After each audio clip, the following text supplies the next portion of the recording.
Hi అండి. నమస్తే. నేను మీ Vanitha. Welcome back to my channel వనితల వంటిల్లు.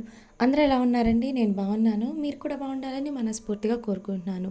ఈరోజు సండే కదా! సండే రోజు ఒక మంచి రెసిపీ అయితే చేశానండి.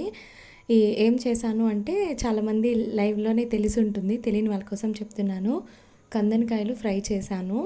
టేస్ట్ అయితే చాలా బాగొచ్చింది. అసలకి ఎలా చేయాలి? ఏంటి అనేది చూపిస్తాను పదండి. ముందుగా నేనిక్కడ 450 గ్రాముల వరకు కందనకాయలైతే తీసుకున్నాను. వాటిని శుభ్రంగా కడుక్కున్నాను. పైనుండే మొత్తము అంతా తీసేసి నీట్‌గా కడుక్కున్నాను. వాటిని చిన్న చిన్న ముక్కలుగా కట్ చేసి పక్కన పెట్టుకోవాలి. ఒక ఉల్లిపాయ, 2 టమాటాలు, 3 పచ్చిమిరపకాయలు కట్ చేసి పెట్టుకున్నాను. ఇప్పుడు స్టవ్ వెలిగించేసి బాండీ పెట్టుకొని అందులోకి ఆయిల్ వేస్తున్నాను. కొంచెం ఆయిల్ ఎక్కువే పడుతుంది నాన్ వెజ్ కర్రీస్‌కి. సో, ఒక 5 స్పూన్ల వరకు ఆయిల్ యాడ్ చేశాను. ఆయిల్ హీట్ అయ్యాక అందులోకి దాల్చిన చెక్క, లవంగాలు, జీలకర్ర వేసి ఫ్రై చేస్తున్నాను. జీలకర్ర అవి వేగాక అందులోకి కట్ చేసి పెట్టుకున్న ఆనియన్స్ ముక్కలు, పచ్చిమిరపకాయ ముక్కలు వేసి బాగా ఫ్రై చేసుకోవాలి. ఆనియన్స్ అనేవి కొంచెం కలర్ వచ్చేంత వరకు ఫ్రై చేసుకోవాలి అండి. ఆనియన్స్ ఈ విధంగా కలర్ వచ్చాక అందులోకి ఒక స్పూన్ అల్లం వెల్లుల్లి పేస్ట్ యాడ్ చేసుకోవాలి. అల్లం వెల్లుల్లి పేస్ట్ పచ్చివాసన పోయేంత వరకు ఫ్రై చేసుకోవాలి. తర్వాత ఇందులోకి కడిగి పెట్టుకున్న కందనకాయ ముక్కలు కూడా వేసేసుకోవాలి. కందనకాయ ముక్కలు వేసాక అందులోకి కొంచెం పసుపు,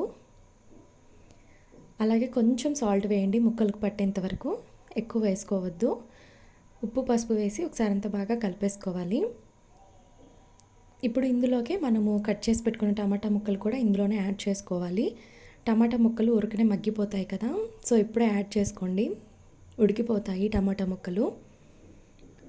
ఇందులోకి నేను టమాటా ముక్కలు కూడా యాడ్ చేసేసాను. ఒకసారి అంతా బాగా కలిపేసి మూత పెట్టేసి ఒక 10 నిమిషాల పాటు బాగా మగ్గనివ్వాలన్నమాట. ఇందులోకి మనం వాటర్ ఏమీ యాడ్ చేయకూడదు. ఆ కందనకాయల్లో ఉన్న వాటరే మొత్తం ఊరుతుందన్నమాట. ఆవిరి నీళ్ళు ఆ కందనకాయల్లో ఉండే వాటర్ అంతా ఊరి ఈ విధంగా వాటర్ అయితే వచ్చేస్తాయి. ఈ వాటర్తోనే ముక్కలు అనేవి బాగా ఉడుకుతాయండి. కొంతమంది ఉడికించి ఫ్రై చేస్తారు, ఒక్కొక్కరు ఇలా చేస్తారు. నేనైతే ఇలా చేస్తున్నాను. చూసారా వాటర్ ఎన్ని ఉన్నాయో? ఆ వాటర్ మొత్తం ఎగిరిపోయేంత వరకు ఉడికించుకోవాలన్నమాట కందనకాయలని. అప్పుడే టేస్ట్ అనేది చాలా బాగుంటుంది. ఇందాకటికి ఇప్పటికి మీరు చూడొచ్చు వాటర్ అనేవి తగ్గిపోయాయి. ఇక్కడ కనిపిస్తున్న ఈ కొంచెం వాటర్ కూడా తగ్గిపోవాలన్నమాట. మూత తీసేసి ఫ్రై చేసుకోండి. మధ్య మధ్యలో కలుపుతూ ఉండండి మాడకుండా.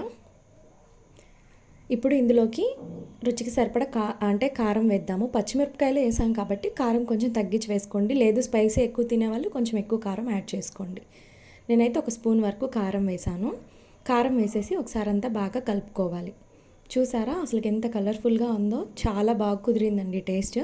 నేను ఎలా అయితే చెప్పానో సేమ్ అలాగే చేయండి, చాలా బాగుంటుంది టేస్ట్.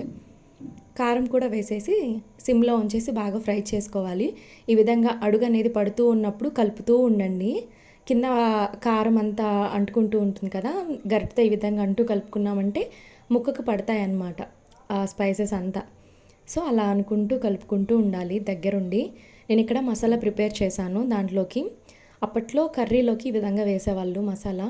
దీంట్లో ఏమేమి వేసానంటే ధనియాలు, అల్లము, వెల్లుల్లిపాయలు వేసేసి మిక్సీ పట్టుకున్నాను. అప్పుడు ఈ విధంగా వస్తుందన్నమాట మిక్సీ పట్టేస్తే. ఇప్పుడు ఈ మసాలా పొడిని మనం ఫ్రైలో వేసేసుకోవాలి. నేను ఇందాక కరివేపాకు వేయలేదు స్టార్టింగ్లో, ఇప్పుడు వేసుకుంటే స్మెల్ బాగుంటుంది, అందుకని నేను ఇప్పుడు వేసాను అనమాట. అంతా ఫ్రై వేగాక మసాలా పొడిని కూడా వేసేద్దాము ఇందులోకే. ఇక్కడ మీరు చూడొచ్చు నీరంతా ఎగిరిపోయి ఆయిల్ కూడా పైకి తేలుతుంది. ఇప్పటి వరకు వేయించుకోవాలన్నమాట. ఆయిల్ పైకి వచ్చేంత వరకు ఫ్రై చేసుకుంటే ముక్కలు అనేవి పర్ఫెక్ట్గా ఉడికినట్టు అర్థము. మీరు ఒకవేళ ఉడికాయ లేదా చెక్ చేయాలనుకుంటే ఫోర్క్ ఉంటుంది కదా, ఫోర్క్ని గుచ్చితే మెత్తగా దిగిపోతుంది అనమాట ముక్క లోపలికి. అలా ఉంటే బాగా ఉడికిందని అర్థం. చూసారా ఎంత కలర్ఫుల్గా ఉందో కదా? ఈ మసాలా పొడిని మాత్రం అసలు స్కిప్ చేయొద్దు. నేను చెప్పినట్టు ఈ మసాలాని వేసేయండి. లాస్ట్లో కొత్తిమీర సన్నగా తరుక్కొని వేసుకున్నామంటే మన కందనకాయల ఫ్రై అయితే రెడీ అయిపోతుంది. ఎంతో టేస్టీగా ఉండే ఈ ఫ్రై చాలా సింపుల్గా ఉంది కదా, మీరు తప్పకుండా ట్రై చేయండి. ట్రై చేసి అసలు ఎలా వచ్చింది ఏంటి అనేది నాకు కామెంట్ చేయడం అస్సలు మర్చిపోవద్దు.